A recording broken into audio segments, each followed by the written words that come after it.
കല്യാണ ജുവലേഴ്സ് ഓഹരികള് പണയം വെച്ച് പ്രൊമോട്ടർമാര്, ഓഹരി വില വീണ്ടും ഇടിവില്. മ്യൂച്വൽ ഫണ്ടുകൾക്ക് കൈക്കൂലി നൽകിയതുമായി ബന്ധപ്പെട്ട ആരോപണങ്ങളും ഉയർന്ന വാൽവേഷന് ആശങ്കകളും ഓഹരി വിലയില് ഈ മാസം 35% ഇടിവുണ്ടാക്കി. തൃശൂര് ആസ്ഥാനമായ പ്രമുഖ ജുവലറി ശൃംഖലയായ കല്യാണ ജുവലേഴ്സിന്റെ 3.50% ഓഹരികള് കൂടി പണയപ്പെടുത്തി പ്രൊമോട്ടർമാര്. കല്യാണിന്റെ മുഴുവന് സമയ ഡയറക്ടർമാരായ രാജേഷ് കല്യാണരാമന്, രമേഷ് കല്യാണരാമന് എന്നിവരാണ് വായ്പ ലഭ്യമാക്കാനായി ഓഹരികള് പണയം വച്ചിരിക്കുന്നത്.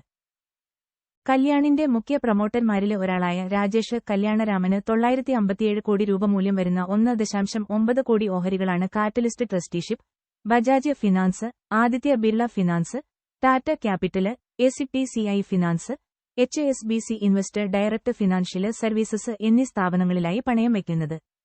കല്യാണ ജുവലേഴ്സില് 18.04% ഓഹരി പങ്കാളിത്തമാണ് രാജേഷ് കല്യാണരാമനുള്ളത്. മറ്റൊരു പ്രൊമോട്ടറായ രമേഷ് കല്യാണരാമന് 854 കോടി രൂപ മൂല്യം വരുന്ന 1.7 കോടി ഓഹരികള് catalyst trusteeship, Bajaj finance, Aditya Birla finance, Tata capital, Infina finance എന്നീ സ്ഥാപനങ്ങളിലും പണയം വെച്ച് വായ്പ നേടും. ഡിസംബര് പാദം വരെയുള്ള കണക്കനുസരിച്ച് രമേഷ് കല്യാണരാമന് കല്യാണ ജുവലേഴ്സില് 18.04% ഓഹരികളുണ്ട്.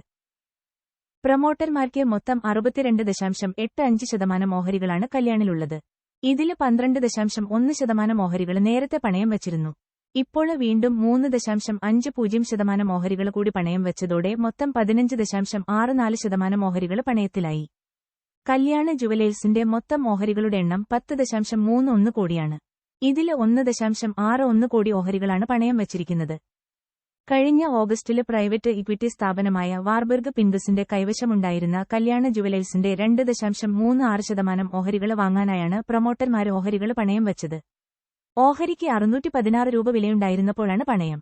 ഓഹരി വില അതില് താഴ്ന്നാൽ അധികം ഓഹരികള് നൽകണമെന്ന വ്യവസ്ഥയുണ്ടായിരുന്നു. ഇപ്പോൾ ഓഹരി വില 500 രൂപയില് താഴേക്ക് പോയ സാഹചര്യത്തിലാണ് കൂടുതൽ ഓഹരികള് പണയം വയ്ക്കുന്നത്. എന്തിനാണ് പ്രൊമോട്ടർമാര് ഓഹരി പണയം വയ്ക്കുന്നത്? കമ്പനികളും പ്രൊമോട്ടർമാരും ഓഹരികൾ ഈട് നൽകി വായ്പകളെടുക്കാറുണ്ട്. സാധാരണ ഗതിയില് ബിസിനസ് വിപുലീകരണം, കടം തിരിച്ചടവ്, അല്ലെങ്കില് പ്രവർത്തന ചെലവുകള് എന്നിവയ്ക്കുള്ള പണം കണ്ടെത്താനാണ് ഓഹരികള് പണയം വെക്കുന്നത്. പ്രൊമോട്ടർമാരുടെ വ്യക്തിഗത ആവശ്യങ്ങൾക്കായും ഓഹരി പണയം വയ്ക്കാറുണ്ട്. കമ്പനിയിലെ ഓഹരികള് വിൽക്കാതെ ഉടമസ്ഥാവകാശം പ്രയോജനപ്പെടുത്താൻ ഇതുവഴി സാധിക്കുന്നു. പക്ഷേ എപ്പോഴെങ്കിലും വായ്പാ നിബന്ധനകള് പാലിക്കാനാകാതെ വന്നാല് ഓഹരികള് വിറ്റ് പണം തിരിച്ചുപിടിക്കാന് വായ്പാദാതാക്കള് ശ്രമിക്കും. ഇത് കമ്പനിയുടെ നിയന്ത്രണാവകാശം നഷ്ടപ്പെടാനും ഓഹരി വിപണിയില് ഇടിവുണ്ടാക്കാനും കാരണമാകും. ഇടിവ് തുടർന്ന് ഓഹരി. കല്യാണ ജുവലേഴ്സ് ഓഹരികള് ഇന്ന് വീണ്ടും നഷ്ടത്തിലേക്ക് വീണു. ഇന്നലെ 9% വരെ ഉയർന്ന ഓഹരി ഇന്ന് 5%-ലധികം ഇടിവിലാണ് വ്യാപാരം നടത്തുന്നത്. ഓഹരി വില കൂട്ടാന് ഫണ്ട് മാനേജർമാരെ കമ്പനി സ്വാധീനിച്ചു എന്ന റിപ്പോർട്ടുകള് വന്നത് കഴിഞ്ഞ ഒരാഴ്ചയ്ക്കുള്ളിൽ ഓഹരി വിലയിൽ 15%-ഉം ഈ മാസം ഇതുവരെ 34%-ഉം ഇടിവുണ്ടാക്കി. 3 മാസക്കാലയളവില് 26% ഇടിഞ്ഞ ഓഹരി ഒരു വർഷക്കാലയളവില് 43% നേട്ടവുമുണ്ടാക്കിയിട്ടുണ്ട്. ഇക്കഴിഞ്ഞ 2-ാം തീയതി കല്യാണ ജുവലേഴ്സ് ഓഹരി വില ആദ്യമായി 794.60 രൂപയിലെത്തിയിരുന്നു.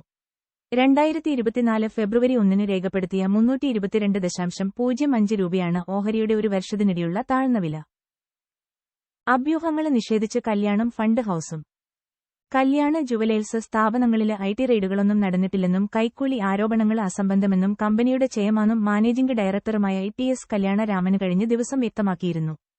കഴിഞ്ഞ 18 മാസത്തിനിടെ ഏകദേശം 450 കോടി രൂപയുടെ കടം തിരിച്ചടച്ചുവെന്നും കൂടാതെ 170 കോടി രൂപ ലാഭവിഹിതം നൽകിയതായും TS കല്യാണരാമന് പറഞ്ഞു. കല്യാണ ജുവലേഴ്സില് നിക്ഷേപിക്കുന്നതിന് ഫണ്ട് മാനേജർമാർക്ക് കൈക്കൂലി നൽകിയെന്ന അഭ്യൂഹങ്ങള് തള്ളി അസറ്റ് മാനേജ്മെന്റ് കമ്പനിയായ മോത്തിലാല് ഒസ്വാൾ ഇന്നലെ രംഗത്തെത്തിയിരുന്നു. ഇത് ഓഹരി വിലയില് കുതിപ്പിനിടയാക്കുകയും ചെയ്തു. ആരോപണങ്ങള് അടിസ്ഥാനരഹിതവും അപകീർത്തികരവുമാണെന്നും സോഷ്യല് മീഡിയയില് പ്രചരിക്കുന്ന ആരോപണങ്ങള് നിഷേധിക്കുന്നുവെന്നും കമ്പനി വ്യക്തമാക്കി. ഇറക്കുമതി തീരുവ നേട്ടമാകുമോ?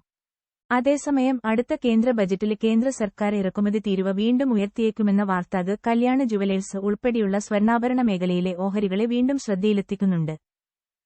ഇറക്കുമതി തീരുവ വർദ്ധിപ്പിക്കുന്നത് സ്വർണ്ണവില വീണ്ടും ഉയർത്താനിടയാക്കും.